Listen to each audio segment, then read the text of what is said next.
మాది రాయచూరు తాలూకు రాయచూరు జిల్లా ఉండ్రాలదొడ్డి గ్రామము.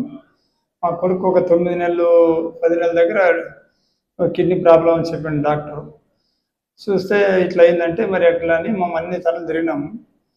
ఇంకా కిడ్నీ ప్రాబ్లం అంటే ఏం చేయాలంటే మా కొడుకు వయసు కూడా 22 ఏళ్ళు, సన్న వయసులో ఇంక బెంగళూరు పోయి తిరిగినాము, హైదరాబాద్ తిరిగినాము, ఆయుర్వేద మెడిసిన్ కూడా తిన్నాము. ఎక్కడ బాగా అయితే అంటే అక్కడ తిప్పలు పడినాము, అన్ని కర్ణాటకలో తిరిగినాము. ఏమీ మాకు బాగా కాలేదు. లాస్ట్కి ఇట్లా కర్నూలు మెడికవర్ హాస్పిటల్కి పోతే మీది బాగా అవుతుందని వేరే వాళ్ళు చెప్పిండ్రు. ఆ లెక్కలు ఇక్కడ వచ్చినాము. ఇక్కడ వచ్చినాక కూడా మరి సారు వచ్చి ఎట్లా ఎవరు సార్ అంటే ఇట్లా సిద్ధార్థ సార్కి పెట్టామని అంటే మనం ఇట్లా వచ్చి కలిసినాము. కలిసి మీరు కిడ్నీ ఇచ్చేవాళ్ళు ఎవరు ఉండరు, మీ ఎట్లా ఏమని అన్నీ అడిగినాడు సార్.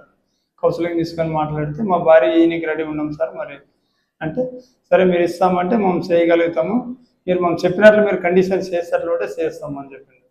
సరే ఎట్లయినా అట్లా చేస్తాం సార్, నువ్వు ఏం చెప్పినా అది ఒప్పుకుంటాం మేము అన్నాం.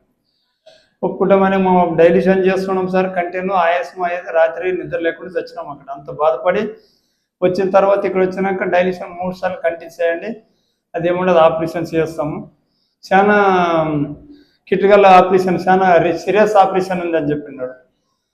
మీ భార్యకి ఇట్లా లావు ఉంది, కొద్దిగా ప్రాబ్లం, చాలా సీరియస్ ఆపరేషన్, చాలా కష్టపడాలి పడుతుంది అన్నాడు. మీ ధైర్యం ఉంటేనే మేము చేస్తామని చెప్పాడు. సరే ఏమన్నా కానీ సార్ అన్నాడు. మీ కొడుకు ఆటో ప్రాబ్లం ఉందని చెప్పినాడు.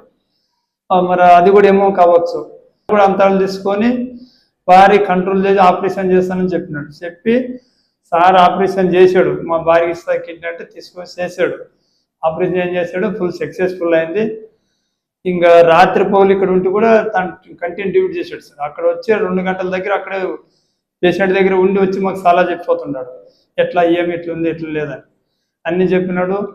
ఇక సిద్ధార్థ్ సార్కి, డాక్టర్ సిద్ధార్థ్ సార్కి, డాక్టర్ అబ్దుల్ సార్కి ధన్యవాదాలు చెప్తాం సార్. మాకు చాలా మంచిగా అయింది.